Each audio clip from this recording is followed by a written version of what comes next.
ಸೌಮ್ಯ ಸುರೇಶಾಚಾರ್ YouTube ಚಾನಲ್ಗೆ ಸ್ವಾಗತ. ನಾನು ಸೌಮ್ಯ. ನಿತ್ಯ ಪ್ರಾರ್ಥನಾ ಸ್ತೋತ್ರದ ಲೋಕಕ್ಕೆ ಎಲ್ಲರಿಗೂ ಸ್ವಾಗತ. ಇಂದಿನ ವಿಷಯ ಮಂಗಳಗೌರಿ ವ್ರತ. ಮಂಗಳಗೌರಿ ವ್ರತವನ್ನು ಯಾವ ರೀತಿ ಆಚರಿಸುವುದು, ವ್ರತ ವಿಧಾನ ತಿಳಿದುಕೊಳ್ಳೋಣ.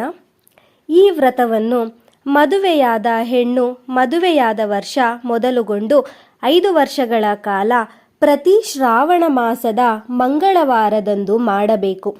1ನೇ ವರ್ಷ ತಾಯಿಯ ಮನೆಯಲ್ಲಿ, ಅನಂತರದಲ್ಲಿ ಪತಿಗೃಹದಲ್ಲಿ ಮಾಡಬೇಕು. 5 ವರ್ಷ ಕಳೆದ ನಂತರ ಪತಿಗೃಹದಲ್ಲಿ ಉದ್ಯಾಪನೆ ಮಾಡಬೇಕು. ಈ ವ್ರತಾಚರಣೆಯಿಂದ ಸ್ತ್ರೀಯರಿಗೆ ಸೌಭಾಗ್ಯ ವೃದ್ಧಿಯಾಗುವುದು. ಅಲಂಕರಿಸಲ್ಪಟ್ಟ ಪೀಠದ ಮೇಲೆ ರವಿಕೆ ಕಣವನ್ನು ಹಾಕಿ ತುಪ್ಪದ ದೀಪಗಳನ್ನು ಕಂಬಗಳಲ್ಲಿ ಹೊತ್ತಿಸಬೇಕು. 2 ಪಕ್ಕಗಳಲ್ಲಿ ಬೆಲ್ಲದ ಅಚ್ಚುಗಳನ್ನು, ಕೊಬ್ಬರಿ ಗಿಟುಕುಗಳನ್ನು ಇಟ್ಟು ವಿಳ್ಯೆದೆಲೆ, ಅಡಿಕೆ, ಫಲ, ಕನ್ನಡಿಗಳನ್ನು ಇರಿಸಿ ಅರಿಶಿನದಲ್ಲಿ ಮಾಡಿದ ಗೌರಿಯನ್ನಿಟ್ಟು ಪೂಜಿಸಬೇಕು. 16 ವಿಳ್ಯೆದೆಲೆ, 16 ಅಡಿಕೆಗಳನ್ನಿಡಬೇಕು. 1 ಲೋಟಕ್ಕೆ ಸ್ವಲ್ಪ ನೀರು ಹಾಕಿ ಕಲಶ ಇಡಬೇಕು.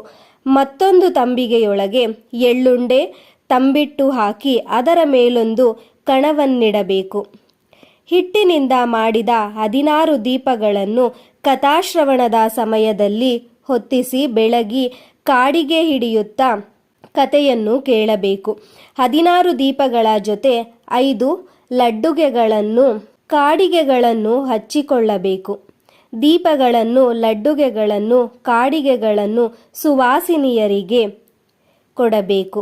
ಮಂಗಳವಾರ 16 ಗಂಟಿನ ದಾರ ಕಟ್ಟಿಸಿಕೊಳ್ಳುವ ರೂಢಿ ಇದೆ. ಮೊದಲು ದೀಪವನ್ನು ಹಚ್ಚಿ ನಮಸ್ಕರಿಸುತ್ತಾ ನಂತರ ಆಚಮನವನ್ನು ಮಾಡಬೇಕು. ಗಂಟೆ ಬಾರಿಸಬೇಕು. ಗಣಪತಿ ಧ್ಯಾನವನ್ನು ಮಾಡಿ ಭೂಮಿಯನ್ನು ನಮಸ್ಕರಿಸಿ ಸಂಕಲ್ಪವನ್ನು ಮಾಡಿಕೊಳ್ಳಬೇಕು. ಕೈಯಲ್ಲಿ ಹೂ, ಮಂತ್ರಾಕ್ಷತೆಗಳನ್ನು ಹಿಡಿದು ತಾವು ಯಾವುದಕ್ಕಾಗಿ ಪೂಜೆಯ ವ್ರತಾದಿಗಳನ್ನು ಮಾಡುತ್ತಿದ್ದೀರೋ ತಮ್ಮ ಕಷ್ಟಗಳನ್ನು, ತಮ್ಮ ಇಷ್ಟಾರ್ಥಗಳನ್ನು ಈಡೇರಿಸುವಂತೆ ಸಂಕಲ್ಪವನ್ನು ಮಾಡಿಕೊಂಡು ದೇವರ ಮೊರೆ ಹೋಗಿ ದೇವರಲ್ಲಿ ಹೇಳಿಕೊಳ್ಳಿ. ತದನಂತರ ಕಲಶ ಮುಖೇನ ದೇವರನ್ನು ಆಹ್ವಾನಿಸಿ ಪೂಜಿಸಬೇಕು. ತದನಂತರ ಗಣಪತಿ ಪೂಜೆ ಗಂಧ ಮತ್ತು ಅಕ್ಷತೆ, ಪುಷ್ಪ, ಹೂಗಳಿಂದ ಪೂಜೆ. ನಂತರ ಮಂಗಳಗೌರಿ ಅಷ್ಟೋತ್ತರ ಶತನಾಮಾವಳಿಯನ್ನು ಹೇಳಿಕೊಳ್ಳಿ. ತದನಂತರ ನಾಮಪೂಜಾ, ನೀರಾಜನ, ಮಂತ್ರಪುಷ್ಪ ಮತ್ತು ಪ್ರಸಾದ ಸ್ವೀಕಾರ. ನಂತರ ಕೊನೆಯಲ್ಲಿ ಮಂಗಳಗೌರಿ ವ್ರತ ಕಥೆಯನ್ನು ಓದುತ್ತಾ ಮಂಗಳಗೌರಿ ವ್ರತವನ್ನು ಸಮಾಪ್ತಿಗೊಳಿಸಬೇಕು. ಧನ್ಯವಾದಗಳು. ವಿಡಿಯೋ ನೋಡಿದ್ದಕ್ಕಾಗಿ ಧನ್ಯವಾದಗಳು.